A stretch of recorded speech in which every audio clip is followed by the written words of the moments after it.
આપણે બધા લોકો પ્રભુના છીએ. આ ધરતી ઉપર બધી જ્ઞાતિ જાતિ હાલે છે, ને એ જ્ઞાતિ જાતિ ક્યારે? જ્યારે તમારે ભીડ ન પડે ત્યારે, જ્યારે તમને કોઈ સ્થિતિ વિકટ ન આવે ત્યારે. બાકી વિકટ સ્થિતિ આવે તો વિવેક સ્વામી બધા જ્ઞાતિથી ભૂલી જાય છે.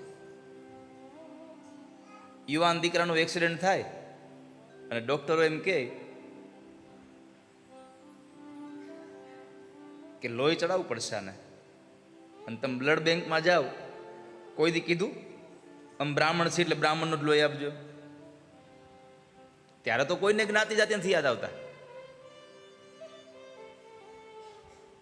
જ્યારે બધું સ્વસ્થ હોય ને ત્યારે બધાય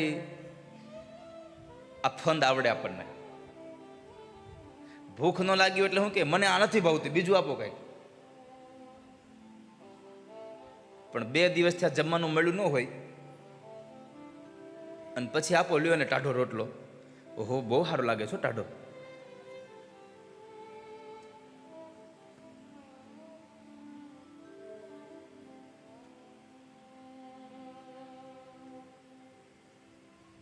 જાતિ ને પાતી નહીં હરી કેરા દેશમાં. આ વર્ણનો વિકાર કાઢી નાખો. સુખદેવજી મહારાજે વર્ણ વ્યવસ્થાની વાત બતાવી. ત્યાર પછી એમણે પ્રભુના વિરાટ સ્વરૂપની કથા બતાવી. આ વિશ્વ એ ભગવાનનું વિરાટ સ્વરૂપ છે, પ્રભુનું આખું આ સ્વરૂપ છે. પછી પરમાત્માએ વ્યાસને વંદના કરી, પોતાના ગુરુને વંદના કરી.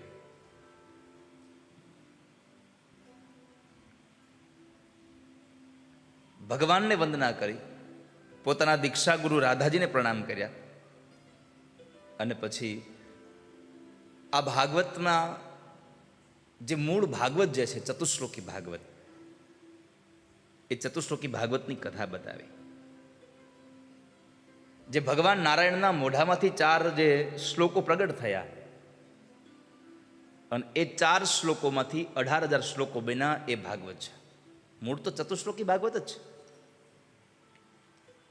એ ચતુશ્લોકી ભાગવતની કથા માયાના આવરણની કથા અને અંતમાં મુક્તિના 2 પ્રકારોની કથા બતાવી. સદ્યો મુક્તિ અને ક્રમ મુક્તિ, આ 2 મુક્તિઓ બતાવી. આ 2 એક પ્રકારના વાહન છે. સદ્યો મુક્તિ એટલે પ્લેન છે, અને ક્રમ મુક્તિ એટલે ટ્રેન છે. ટ્રેનમાં પૈસો ઓછો જોઈએ, પ્લેનમાં પૈસા વધારે જોઈએ. હવે નક્કી તમારે કરવાનું છે કે તમારે પ્લેનમાં બેસવું છે કે ટ્રેનમાં. પ્લેનમાં બેસશો તો સીધા તમારા સ્ટેશન ઉતારશે, અથવા તો 1-2 સ્ટેશન આગળ ઉતારશે. ટ્રેનમાં બેસશો તો બહુ બધા સ્ટેશન આવશે ને પછી તમને લઈ જાય. હવે નક્કી તમારે કરવાનું છે કે આપણે શું કરવું છે. આ મનુષ્ય અવતારમાંથી સીધું જ ભગવાનના ધામમાં પહોંચી જવું છે, તો ભગવાનના નામનું નાણું વધારે તમારે ભેગું કરવું પડશે. અને એમ થાય કે ના ના, આપણે તો ક્યાં એટલું બધું જે ઉતાવળ છે, તો પછી કીડા મકોડા કૂતરા વાંદડા બિલાડા આમાં થઈને જવાનું. ને પછી જલસા. વાંદરા બની તો કેટલું ફ્રૂટી જ પીવા મળે.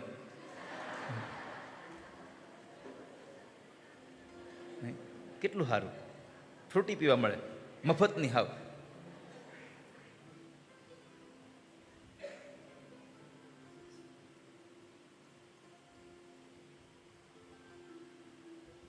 આઈના વાંદરાય બાળા હાડા. બિસ્કિટ નો ખાધા? ફ્રૂટી આપો, ફ્રૂટી. અમુક તો એટલા વાયડા છે ને કે ફ્રૂટી આપો ને તો જે વસ્તુ લઈ ગઈ ને તોડીને તમને આપે પાછું. કોણ જાણે કે આ ભાવમાં આપણે એનું હું બગાડ્યું હોય.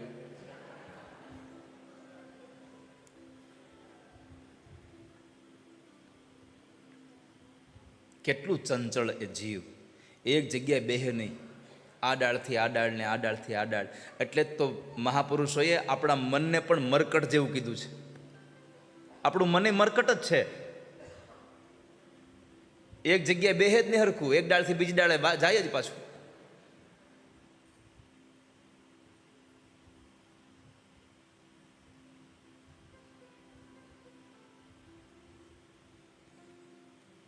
તો સદ્યો મુક્તિ અને ક્રમ મુક્તિની બે વાત બતાવી. અને શ્રીમદ ભાગવત એ મહાપુરાણ છે એટલે 10 લક્ષણો બતાવ્યા. અત્ર સર્ગો વિસર્ગશ્ચ સ્થાનમ પોષણ મૂતય મન્વંતરેશાનો કથા નિરોધો મુક્તિરાશ્રય. આ 10 લક્ષણો બતાવી અને ભાગવતના દ્વિતીય સ્કંદને વિશ્રામ કરી તૃતીય સ્કંદ જે સર્ગલીલા છે એમાં મૈત્રેય અને વિદુરના સંવાદની કથા છે કે વિદુરજી મહારાજ સમૃદ્ધિવાન ઘરનો ત્યાગ કરી અને પોતે ભગવાનનું ભજન કરવા વયા ગયા હતા. કેમ તો કહે છે કે દુર્યોધન એને મેણું માર્યું હતું, દુર્યોધને એનું અપમાન કર્યું હતું. જ્યારે પાંડવોને 12 વર્ષનો વનવાસ અને 13મું વર્ષ ગુપ્તવાસ સમાપન થયા એટલે વિદુરજી મહારાજે ધૃતરાષ્ટ્રને કહ્યું કે મહારાજ આ તમારા દીકરો કલીનો અવતાર છે, એની વાત માની અને તમે આમનામ ન કરો, પાંડવોને એનો ભાગ આપી દો. પણ દીકરાઓના મોહની અંદર પડેલો ધૃતરાષ્ટ્ર વિદુરજી મહારાજની વાત માન્યો નહીં. વિદુરજી મહારાજે દુર્યોધનને કીધું કે તમે એનો ભાગ આપી દો. એટલે દુર્યોધને એનું અપમાન કર્યું કે મારા રાજ્યમાં રહી અને મારો રોટલો ખાય, મારું અનાજ ખાય અને હિત જેને પાંડવોનું ઈચ્છવું છે એવા મંત્રીની મારે જરૂર નથી, ચાલ્યા જાવ અહીંયાથી. એટલે વિદુરજી મહારાજ ત્યાંથી નીકળી ગયા, ઘરે ગયા, પોતાની પત્ની સુલભા નારીને સાથે લઈ અને ગંગાના કિનારે આવી અને ભગવાનનું ભજન કરે છે. ઝૂંપડીમાં બેઠા છે. ધૃતરાષ્ટ્રે ઘણું બધું ધન મોકલાયું પણ પાછું મોકલી દીધું. આ ધૃતરાષ્ટ્રે વિદુરને ધન મોકલાવ્યું ને પાછું મોકલી દીધું ને એ માત્ર ને માત્ર મને તમને સંકેત અહીંયા મને તમને સંદેશો આપ્યો છે કે તમે જ્યારે ભગવાનના ભજન કરવા જાઓ ત્યારે ભૌતિક સુખોનું ત્યાગ કરવો જોઈએ માણસે. પણ આપણે તો અમુક જણા તો હા નિવૃત્તિમાં તીર્થોમાં રહેવા વયા જાય. અમે 1 મહિનો જઈએ છીએ હરિદ્વાર રોકાવા. કેટલો? 1 મહિનો. 15 દિવસે છોકરાને ફોન કરે કે આપણું હગું કોઈ આવે છે ત્યાંથી અહીંયા ઓળખીતું કોઈ હરિદ્વારમાં આવે છે? કેમ હું જોતું હતું? એ કે અથાણું થઈ રહ્યું છે મોકલજો ને થોડુંક અથાણું. હવે તું અથાણું ખાવા હરિદ્વાર ગયો છે? માણસ તીર્થમાં જઈ અને ભૌતિક સુખોનો ત્યાગ કરે. તીર્થમાં જઈ અને જે સગવડતાઓ જે આપણી બસ આપણી જરૂરિયાતની સગવડતાઓ સચવાઈ જાય એટલી વ્યવસ્થા થઈ જાય એટલે બહુ થઈ ગયું છે. પણ આપણે અહીંયા જઈને ના હું નીચે નહીં બેસી શકું, મને પગ બહુ દુખે, મારાથી બહુ હલાહે નહીં એટલે ઉતારો નજીક આપજો. કાલ તો હું એ જ જોતો તો કેટલા લોકોને પગ દુખે છે, કોઈના દુખતા નહોતા.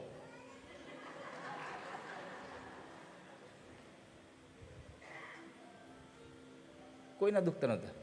આ એક રાજનના દુખતા હતા.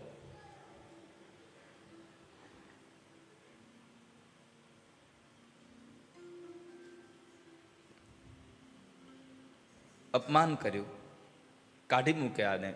એટલે વિદુરજી મહારાજ ગંગાના કિનારે જઈ તાંદળિયાની ભાજી ખાલી પાણીમાં બાફે, મીઠું નાખ્યા વગરનું આહાર કરે છે. કેમ? જેને ભગવાનનું ભજન કરવું હોય એને ચટપટા પદાર્થો ખાવા નહીં. પણ આપણે તો જ્યાં સુધી ચટાકા પટાકા ન ખાય ત્યાં જ મેલ ન આવે. હા, કેવા નામ આપ્યા હોય નહીં, પેલા કુરકુરિયા, એનું એલું રેપર ખાલી એમ તોડો તો એટલી દુર્ગંધ આવતી આપણને. અને તોય કેટલા લોકો ભાવથી ખાતા હોય. છોકરા હાટું લીધા હોય અને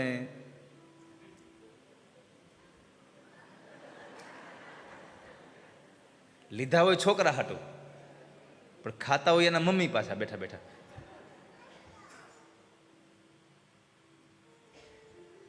પણ મૂળ વાત એ છે કે તીર્થમાં જઈએ ત્યારે ભૌતિક સુખનો ત્યાગ કરવા માટે થઈ અને વિદુરજી મહારાજે ધૃતરાષ્ટ્રે મોકલેલી સંપત્તિ પાછી મોકલી દીધી, સ્વીકાર ન કર્યો.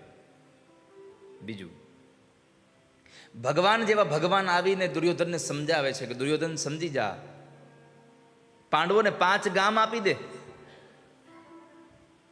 પણ દુર્યોધન ન માન્યો. પરમાત્મા માટે એણે ભોજન તૈયાર કરાવ્યા પણ ભગવાન એના ઘરે જમ્યા નહીં. અને અંતે પરમાત્મા વિદુર કાકાના ઘરે આવી અને ભોજન કરે છે. જ્યાં ભાવ હોય ને ત્યાં ભગવાન જમે છે. भाव का भूखा हूं मैं भाव ही एक सार है, भाव से मुझे भजे तो उसका बेड़ा पार है. જેને ભાવ હોય ત્યાં પરમાત્મા જમવા જાય છે. પછી ભલે એના ઘરમાં બીજું કાંઈ બનાવ્યું ન હોય. અને એટલા માટે આપણા કવિઓ લખે ને, જ્યાં ભાવ હોય ત્યાં પરમાત્મા વધારે પડતા જાય છે. સંપત્તિ હોય ત્યાં ભગવાન જાય એવું જરૂરી નથી, યાદ રાખજો.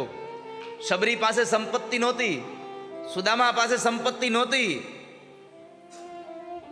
અરે ગામડાની પેલી અભણ શકુબાઈ પાસે ક્યાંય સંપત્તિ હતી, અને છતાંય ભગવાન ત્યાં ગયા. કેમ? ભાવ ભગવાનને જોઈએ છે. આપણે 56 ભોગ ભગવાનને ધરીએ, એમાંથી 1 ચમચી જેટલું ઓછું થાય છે નહીં. અને જો ઓછું થતું હોય તો આપણે ધરીએ એવા છીએ? આપણે ભગવાનને આપીએ નહીં કાંઈ, પણ છતાં ભગવાન એમાંથી આપણો ભાવ જમે છે. 56 ભોગ આમ આમ આમ હોય, બસ ભગવાન આમ ખાલી જોયા કરે ને સુગંધ લ્યા કરે, અડવાનું નહીં, એને સ્પર્શ નહીં કરવાનો, ખાલી દૂરથી જોયા કરો. નામ કેટલા ભાત ભાતનું બનાવ્યું છે, અને તોય પરમાત્મા ભાવ જમે છે. એ વિદુરજી મહારાજના ઘરે ભગવાન ભોજન કરીને ગયા. યુદ્ધ તો નક્કી થયું. વિદુરજી ફરતા ફરતા બરાબર ગયા, અને એમાં બરાબર ઘણા વર્ષો પછી યાત્રા કરતા કરતા યમુનાના કિનારે આવ્યા. અને યમુનાના કિનારે એને ઉદ્ધવજી મળ્યા છે. ઉદ્ધવજીને પ્રશ્ન કર્યો કે શું કરે છે ભગવાન કૃષ્ણ? ઉદ્ધવે રડતા રડતા જવાબ આપ્યો, કાકા, તમે જે કૃષ્ણની વાત કરો છો ને, કૃષ્ણ હવે ધરતીમાં નથી રહ્યા, એ સ્વધામ ગમન ગયા છે. એટલે વિદુરજી મહારાજ જરા દુઃખી થયા અને ગદગદિત સ્વરે એણે કહ્યું કે ઉદ્ધવજી, ભગવાન સ્વધામ ગમન થયા હોય તો મારા ઉપર જો કૃપા કરો તો એટલું કરો ને, કે મને ભગવાનનો સંદેશો સાંભળવો છે, મારે પરમાત્માનો ઉપદેશ સાંભળવો છે, મને સંભળાવશો? એટલે ઉદ્ધવે કહ્યું કે તમારો ઉપદેશ તૈયાર છે, પણ હું નહીં કહી શકું. મને ખબર છે તમને હું કહેવાનું છે, બધી મને ખબર છે, પણ હું તમને નહીં કહું. કેમ? તો કહે છે કે ભગવાને આ કામ મૈત્રી ઋષિને સોંપ્યું છે, એટલે તમે મૈત્રી ઋષિ પાસે જાઓ અને એ તમને તમારું ઉપદેશ આપશે. એક રાત્રિ ઉદ્ધવજી મહારાજ અને વિદુરજી બંને ભગવાનના અંતરંગ સખા યમુનાના કિનારા ઉપર રોકાયા. ત્યાંથી ચાલતા થયા વિદુરજી મહારાજ. ચાલતા ચાલતા મૈત્રી ઋષિના આશ્રમમાં આવ્યા. આશ્રમમાં આવી અને મૈત્રી ઋષિને વંદન કરીને કીધું, બાપજી, પ્રભુનો ઉપદેશ મને સંભળાવો ને, મારે સાંભળવો છે. અને ત્યારે બેઠા છે ઊંચા આસને મૈત્રી ઋષિ બેઠા છે, નીચેના આસને વિદુરજી મહારાજ બેઠા છે. અને એમને પ્રાર્થના કરી અને વિદુર એટલું કહે, સુખાય કર્માણિ કરોતિ લોકો નતે સુખમ વાન્યદુપારમ વા વિદેત ભૂયસ્તતો એવ દુઃખમ યદત્ર યુક્તમ ભગવાન વદેન્નઃ યદત્ર યુક્તમ ભગવાન વદેન્નઃ.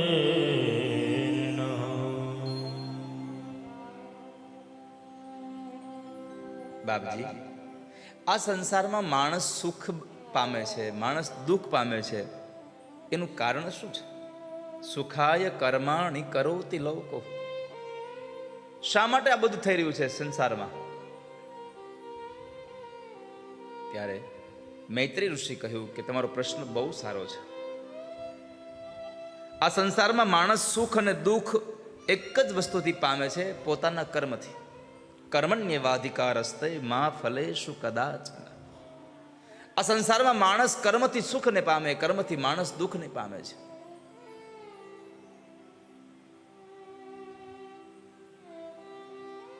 પછી તો વિદુર અને મૈત્રીનો સંવાદ આગળ વધતો ગયો. એમાં મૈત્રી ઋષિએ આ સૃષ્ટિના સર્જનની કથા કરી કે ભગવાન નારાયણે પોતાની નાભી કમળમાંથી એક કમળ પ્રગટ કર્યું. એ કમળની ઉપર બ્રહ્માજીને પ્રગટ કર્યા. બ્રહ્માને સજીવ સૃષ્ટિ રચવાનો આદેશ આપ્યો. જળચરોની રચના થઈ, પણ પૃથ્વી જળમાં લીન હતી. એને લઈ આવવા માટે શું કરવું? તો ફરી પાછી ભગવાન નારાયણની ઉપાસના કરી ભગવાન બ્રહ્માએ. અને એ સમયે પરમાત્માએ પ્રાર્થના સાંભળી, પરમાત્માએ છીક આવી, એમાંથી બરાબર ભગવાન નાકમાંથી વરાહ અવતાર લઈ અને પરમાત્મા ધારણ થયા, પ્રગટ થયા છે. બોલીએ વરાહ નારાયણ ભગવાન કી જય. ભગવાન વરાહનું પ્રાગટ્ય થયું. એ ભગવાન પૃથ્વીને લેવા માટે જ્યારે ગયા તો એ પૃથ્વી જળમાં લીન હતી, ત્યાંથી દાઢ વડે ખેંચીને લઈ આવતા હતા. તો એક હિરણ્યાક્ષ નામનો અસુર આવીને કહે છે, આ ધરતી મારી છે, મારી છે, છોડી દો. ભગવાન કહે છે કે હજી આને બહાર લઈને નથી ગયો, ત્યાં તો લોકો કહેવા માંડ્યા કે મારી છે, મારી છે. ભગવાનને સમજાવે છે કે ભાઈ, આ ધરતી કોઈની છે નહીં, બધાની માં છે, આને ક્યારેય ભોગવાય નહીં. પણ હિરણ્યાક્ષ માન્યો જ નહીં. પરમાત્મા સાથે યુદ્ધ કરે. પરમાત્માએ એના યુદ્ધની અંદર ભગવાને હિરણ્યાક્ષનો ઉદ્ધાર કરી અને પૃથ્વીને લઈ આવી અને શેષ નારાયણની ફણા ઉપર પ્રસ્થાપિત કરે છે. વિદુરે પ્રશ્ન કર્યો કે હે બાપજી, આ રાક્ષસ કોણ હતો? તો કહે છે કે દિતિનો દીકરો હતો. આ તો વધારે આશ્ચર્ય થયું કે દિતિ તો દેવોની માતા છે ને એના ઉદરમાંથી રાક્ષસ સમજાતું નથી કાંઈ.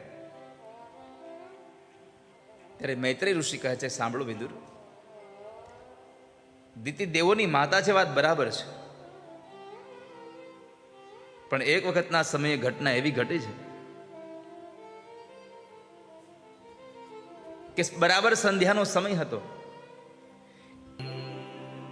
દિતિએ પોતાના પતિને સંધ્યાના સમયે કીધું કે મારા મનની અંદર કામનો પ્રવેશ થયો છે, આપણે કામને ભોગવીએ.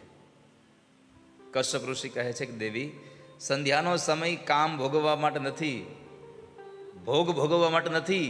સંધ્યાનો સમય પ્રભુનું ભજન કરવા માટે છે, ભગવાનનું ભજન કરવા માટે સમય છે, માટે તમે ભગવાનનું ભજન કરો.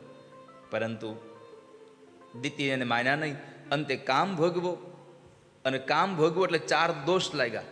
પહેલો દોષ, મન ઉપરનો સંયમ ગુમાવ્યો. બીજો, સંધ્યાનો દોષ લાગ્યો એટલે કે સમયનો દોષ લાગ્યો. ત્રીજો, પોતાના પતિની આજ્ઞાનું ઉલ્લંઘન કર્યું એનો દોષ લાગ્યો. અને ચોથો દોષ, સંધ્યાના સમયે શિવ અને ભવાની બે વિચરણ કરવા નીકળે, આ સમયનો દોષ લાગ્યો. એટલે આ 4 દોષને લઈ અને એના ઉદરની અંદર જે બાળકો આવ્યા એ રાક્ષસ યોનિના બાળકો આવ્યા. કે તમારા ઉદરમાં બાળકો આવશે પણ રાક્ષસ આવશે. પોતાના પતિ પાસે ક્ષમા માગી દિતિએ કે મને માફ કરી દો, પણ મારા બાળકો રાક્ષસ ન થાય એવી કૃપા કરો. પણ કશ્યપ ઋષિએ કીધું કે દેવી, તમારા ઉદરમાં રાક્ષસ જ જન્મશે, પણ તમારા દીકરાનો દીકરો જે થશે એ ભગવાનનો અનન્ય ભક્ત થશે. અને એમાં આ 2 રાક્ષસો જે આવ્યા, હિરણ્યાક્ષ અને હિરણ્યકશિપુ. હિરણ્યાક્ષને ભગવાન વરાહે ઉદ્ધાર કર્યો. હિરણ્યકશિપુના ઉદ્ધાર માટે 7મ સ્કંદમાં કથા છે, જેમાં ભગવાન નૃસિંહનો અવતાર થાય છે. અહીંયા આગળ હિરણ્યાક્ષનો ઉદ્ધાર કરી ભગવાને આ પૃથ્વીને શેષ નારાયણની ફણા ઉપર પ્રસ્થાપિત કરી. પછી સુખદેવજી મહારાજે પ્રશ્ન કર્યો કે હે બાપજી, આ હિરણ્યાક્ષ અને હિરણ્યકશિપુ આ કોણ છે? તો કહે છે કે ભગવાન નારાયણના 2 દ્વારપાળ જય અને વિજય છે. ભગવાનના દ્વારપાળ અને રાક્ષસ બનવું પડે, આવું શું કામ થયું? તો કહે છે એનું કારણ એ હતું કે જ્યારે જય અને વિજય દરવાજા ઉપર ઉભા રહી અને ચોકી પહેરો કરતા હતા, ત્યારે સનત કુમારો ભગવાનના દર્શન માટે આવ્યા. પણ જય વિજયને અંદર જવા ન દીધા.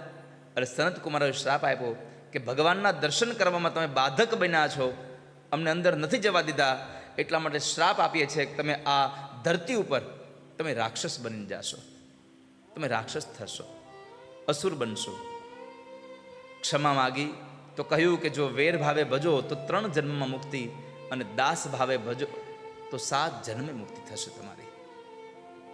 અંતે જય વિજય નક્કી કર્યું કે ભલે ભગવાન હારે વેર બાંધવું પડે, પણ 3 જન્મમાં વહી આવવું છે પાછું અહીં,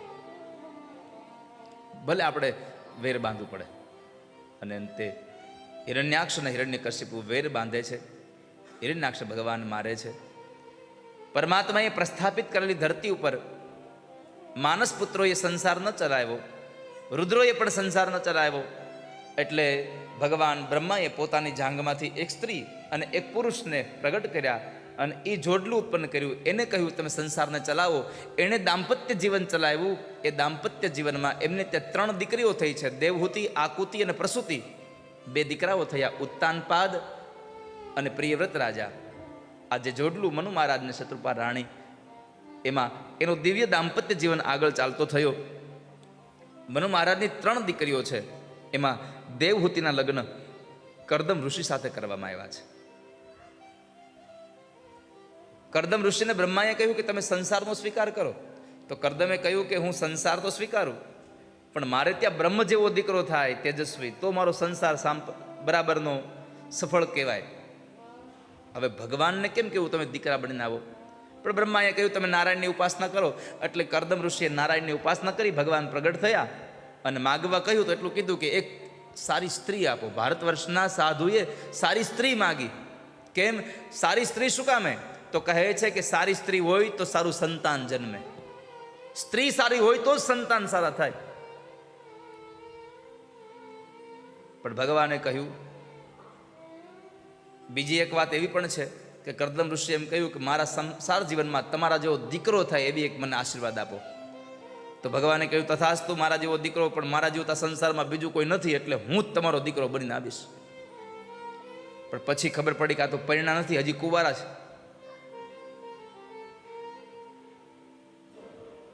કરદમ તમારે લગ્ન કરવા પડે. ત્યારે કરદમ ઋષિએ કીધું, ભગવાન તમારે જે માના કુખથી જન્મ લેવો હોય એની હારે મને પરણાવી દો. મને પરણાવવાનું કામે તમારું અને મારે ત્યાં દીકરો બનીને આવવાનું કામે હવે તમારું છે. માણસને માગતા આવડે તો થાય. પ્રભુ પાસે શું માગવું જોઈએ? પરમાત્મા પાસે પ્રભુને જ માગી લેવા જોઈએ, ઈશ્વરને જ માગી લેવા જોઈએ. તો કરદમ અને દેવહૂતિના લગ્નની વાત છે.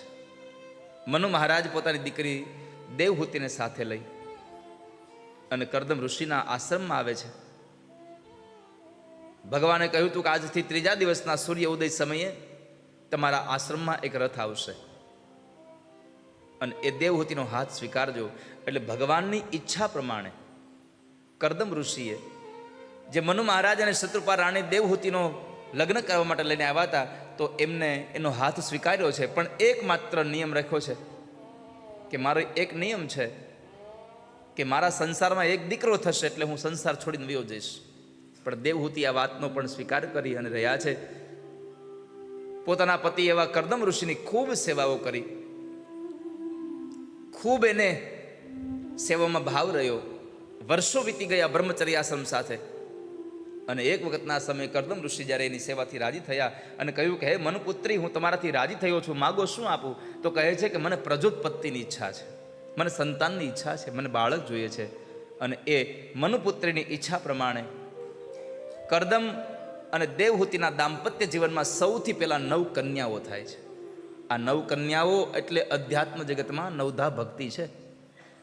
શ્રવણમ કીર્તનમ વિષ્ણુ સ્મરણમ પાદ સેવનમ અર્ચનમ વંદનમ દાસ્યમ સખ્યમાત્મનિવેદનમ. સખ્યાત્મ નિવેદનમ 9ધા ભક્તિ છે. 9 દીકરીઓ થઈને પછી આપણા સંસારમાં સીધી વાત છે કે જેના ઘરમાં 9 ભક્તિ હોય તો એના ઘરે ભગવાન આવે જ, એવું નહીં. જેના ઘરમાં 1 ભક્તિ હોય ને એના ઘરમાં ભગવાન આવે છે.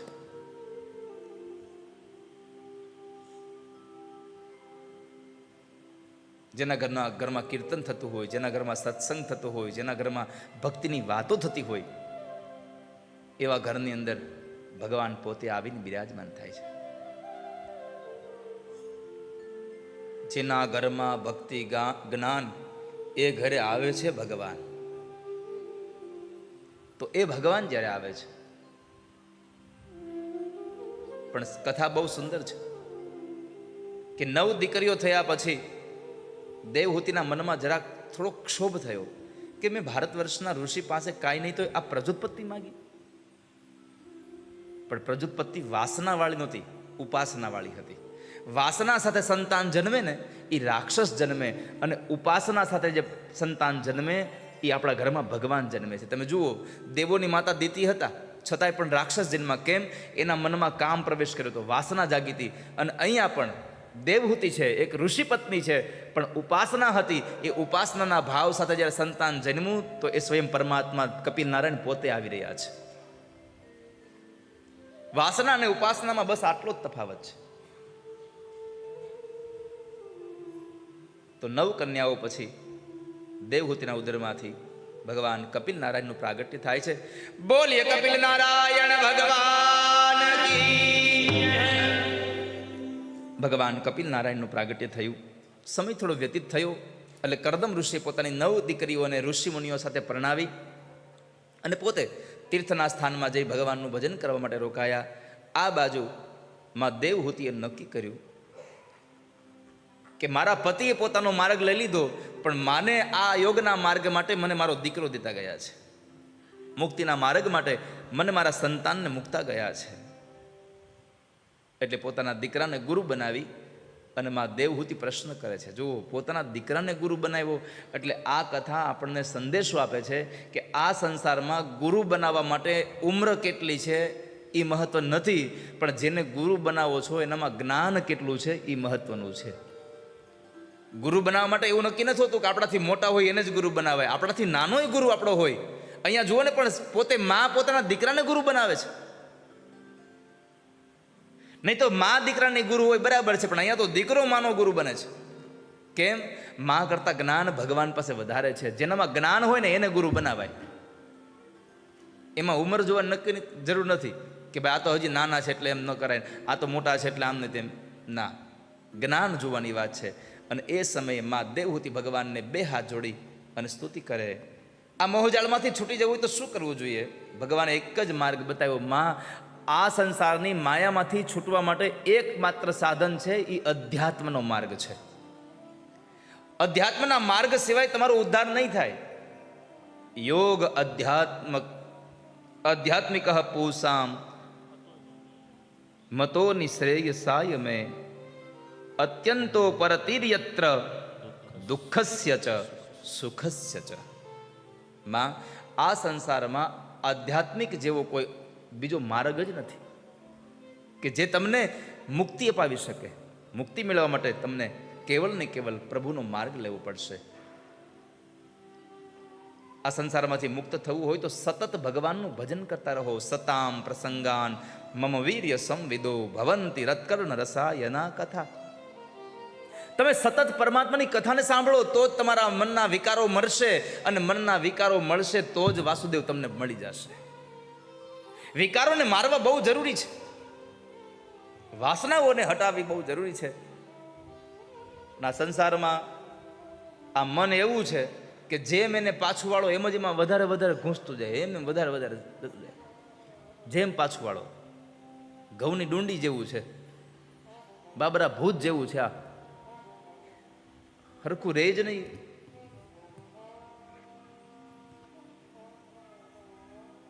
માં,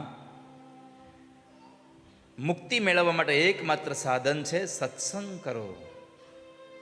સતત પ્રભુના ભજનમાં રહ્યો, સતત તમે એમાં ધ્યાન રાખો. તમારું મન આડાવડું જવા જ ન દો. આને નવરું પડવા દો તો એ માથાકૂટ કરે ને ઊભી. આને નવરું જ ન પડવા દો ક્યારે. જેવું કામમાંથી નવરું થાય ભગવાનમાં લગાડી દો તરત પાછું. તરત જ ભગવાનમાં લગાડી દેવાનું.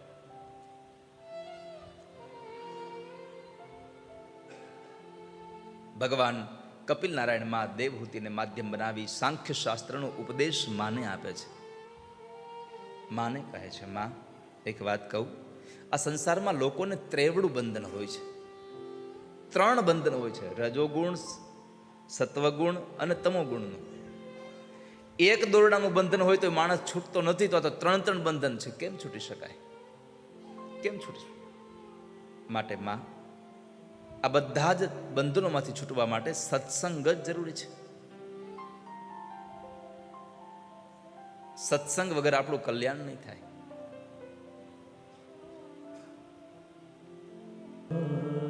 પરમાત્માના ચરણોમાં પ્રેમ કરાવે ને એને સાધુ કહેવાય. કોઈના આશ્રમમાં હોય, મોટો આશ્રમ હોય, આશ્રમમાં જાઓ, સાધુ પાસે જાઓ અને સાધુની પાસે જઈને બેહો અને એ શેર બજારની વાત કરે તો ત્યાંથી ઊભું થઈને નીકળી જાવ. એ કોઈ હિન્દી ફિલ્મની વાત કરે તો નીકળી જવું, રાજકારણની વાત કરે તો નીકળી જવું. કેમ? સાધુનું લક્ષણ છે કે સાધુ પાસે જાઓ એટલે તમને ભગવાનની જ વાત કરવા જોઈએ, પ્રભુની જ વાત કરે. પ્રભુમાં કેમ પ્રેમ થાય, પ્રભુ પ્રત્યે તમારી કેમ લાગણીઓ વધી જાય. ભગવાનમાં તમને કઈ રીતે તમારી આસ્થા જોડાઈ જાય એવી વાતો કરે તો સમજવું આ સાધુ છે, બરાબર છે. પ્રભુ પદ પ્રગટ કરાવત પ્રીતિ, ભરમ મિટાવત ભારી.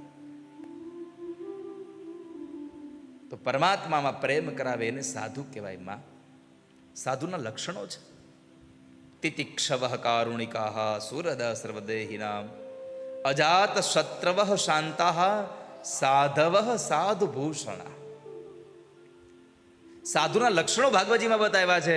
એમાં કહ્યું છે કે સૌથી મોટો લક્ષણ સાધુનું કોઈ હોય તો એ છે કે હું કોઈનો દુશ્મન નહીં અને કોઈ મારો દુશ્મન નહીં. આવું લક્ષણ સાધુનું છે.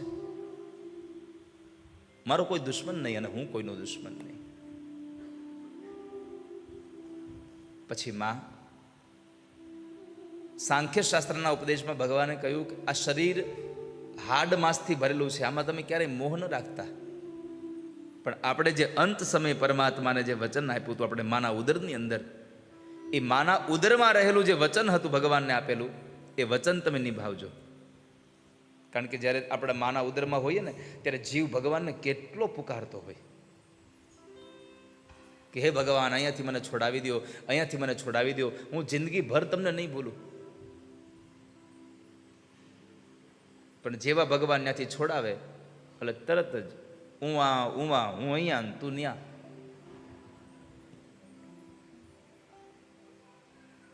ભગવાનની આ માયામાંથી છૂટી કોણ શકે? માયામાંથી છૂટવાના પ્રયત્નો કરો ને જેવા કિનારે આવો ને ત્યાં જ બરાબર ભગવાન એકાદું પ્રલોભન આપી દે. આ સંસારમાં પ્રલોભન ભગવાન જ આપે છે, કસોટી કરે છે કે પ્રલોભનમાં જાય છે કે નહીં. પણ જેણે મનથી નક્કી કર્યું હોય કે હવે તો ગમે તેવા પ્રલોભન આવે ન જવું, એટલે પતી ગયું. રંકા બંકાની વાતું છે ને કે પતિ પત્ની હતા અને ભગવાનનું ભજન એટલું કરે કે કોઈની સંપત્તિ તરફ નજર ન નાખે. એક વખતના સમયે રાકા ને બાકા બે જતા હતા. આગળ આગળ પતિ ચાલે, પાછળ પાછળ પત્ની ચાલે.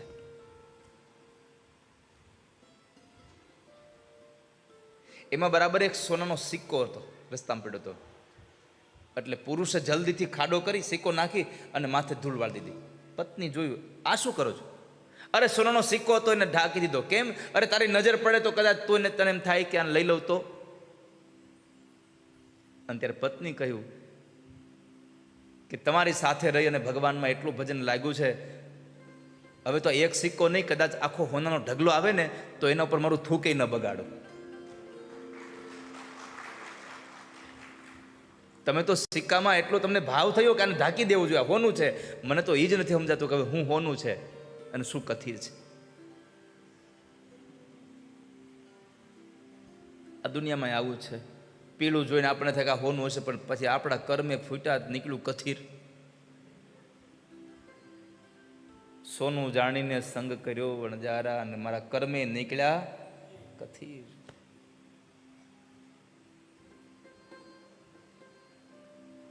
માં ગર્ભની અંદર જે ભગવાનને આપણે વાયદો આપ્યો છે એ ભૂલાઈ ન જાય હો. પ્રભુને આપણે કહ્યું છે કે પ્રભુ જીવંત સુધી, જીવન પર્યંત સુધી અમે તમને ક્યારેય ભૂલીશું નહીં. અને મહાપુરુષોનો એક જ ઉદ્દેશ હોય છે કે ગમે તેવી સ્થિતિ આવે, તમારે ગમે તેવી સ્થિતિ આવે બધું ભૂલી જવું, એક ભગવાનને ન ભૂલવા કોઈ દિવસ, પ્રભુને ન ભૂલવા.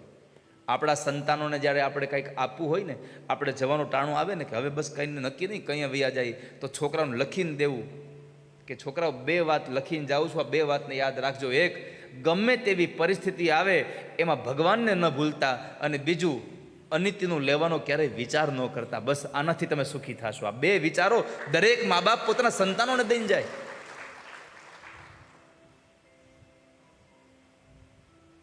પણ ક્યારેક ક્યારેક તો દુનિયામાં જોતા હોય દીકરો અનિતિનું લઈને ઘરમાં નાખે તો મા બાપ રાજી થાય, ઓહો કેટલું લઈ આવ્યો. પણ તમને ખબર છે આ અનિતિનું આવે ને ઘરમાં એટલે નીતિનું લઈને જાય.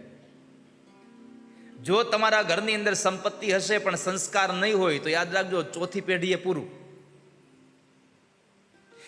પહેલી પેઢી ભગવાનનું ભજન કરે, બીજી પેઢી એ ભજનના પ્રતાપે પૈસો મેળવે, ત્રીજી પેઢી એ મેળવેલા પૈસાને વાપરે. પણ જો એ ત્રીજી પેઢીના સંસ્કાર નહીં હોય તો ચોથી પેઢીએ પૈસો નહીં વધે, એ વયું જાય. પણ સત્સંગ તમારામાં હશે તો પૈસો નહીં વયો જાય. સત્સંગ હશે તો પૈસોય ટકી રહેશે, અને ટકેલો પૈસો તમને સુખે આપશે. આ દુનિયામાં આપણાથી કમાયેલો પૈસો આપણે આપણા માટે વાપરીએ અને જેટલો આપણને આનંદ મળે છે ને, એના કરતાં 1000 ગણો આનંદ તમારા કમાયેલા પૈસાથી, તમારા પરસેવાથી મેળવેલા પૈસાથી તમે જ્યારે પર સેવા કરો ને ત્યારે તમને વધારે આનંદ મળે છે. તમારો પરસેવાનો પૈસો પર સેવામાં જાય તો આનંદ થઈ જાય છે. 5 લાખ રૂપિયા તમારા તેજુરીમાં પડ્યા હોય, એ તમને આમ મજા આવ્યા કરે. 5 લાખ પડ્યા છે, પણ એ 5 લાખમાંથી ખાલી 5000 કાઢી અને ગરીબના છોકરાઓને કોઈને જો મીઠાઈ લઈને વેચો ને તો તમને આનંદ થઈ જાય તમારા જીવનમાં. જે 5 લાખનો આનંદ તમને તેજુરીમાં પડ્યા ન આપે, એ 5000ની મીઠાઈ જ્યારે તમે વેચતા હોવ ને ત્યારે તમારા અંદરમાં થતી હોય છે. માટે માં, ગમે તેવી સ્થિતિ આવે ભગવાનને ન ભૂલશો, પ્રભુને ક્યારેય વિસરશો નહીં. ગમે તેવી સ્થિતિ થાય પ્રભુને ભૂલશો નહીં આપણે. એ વાત સુખદેવજી મહારાજ રાજા પરીક્ષિતને બતાવી. અંતે કપિલ નારાયણ ભગવાન માને સાંખ્ય શાસ્ત્રનો ઉપદેશ આપી અને પોતે ગીતાજીના પ્રચાર માટે, કપિલ ગીતાના પ્રચાર માટે નીકળી ગયા. અને આ બાજુ બિંદુ સરોવરના કિનારે માં દેવહૂતિએ ભગવાન દ્વારા મળેલું જ્ઞાન યોગ માર્ગમાં લગાડી અને પોતાના દેહનો ત્યાગ કર્યો. જે જગ્યાએ માએ દેહ છોડ્યો એ જગ્યાએ માને સિદ્ધિ મળી, એટલે સિદ્ધિ મળી એટલે એ જગ્યાનું નામ પડ્યું સિદ્ધપદ. અને આજના સમયમાં એ પાટણની બાજુમાં જે સિદ્ધપુર છે એ વખતનું સિદ્ધપદ છે કે જ્યાં માને મુક્તિ મળે છે. પરમાત્માએ માને મુક્તિ આપી એ કથા બતાવી. તૃતીય સ્કંદને અહીંયા વિશ્રામ કર્યો. ચતુર્થ સ્કંદની અંદર પ્રવેશ કરાવે અને ચતુર્થ સ્કંદમાં વિસર્ગ લીલાની કથાઓ છે. મનુ મહારાજને 3 દીકરીઓ હતી, દેવહૂતિ, આકુતિ ને પ્રસૂતિ. એમાં આકુતિના લગ્ન રુચિ ઋષિ સાથે થયા. એમને ત્યાં ભગવાન યજ્ઞનારાયણનું પ્રાગટ્ય થયું. અને ત્યાર પછી દેવહૂતિ અને કરદમની 9 દીકરીઓ, એને એક ઋષિ સાથે પરણાવ્યા. એમાં એક કન્યા જે હતા અનસુયાજી, એ અત્રિ ઋષિ સાથે પરણ્યા. અત્રિ અને અનસુયાના દાંપત્ય જીવનમાં પ્રભુ ભજન દ્વારા એમને ત્યાં પણ દત્ત, દુર્વાસા અને ચંદ્રમા સ્વયં પરમાત્માના અંશાવતાર એવા ભગવાન દત્તાત્રેયનું પ્રાગટ્ય થયું. બોલીએ દત્તાત્રેય મહારાજ કી. દત્તાત્રેય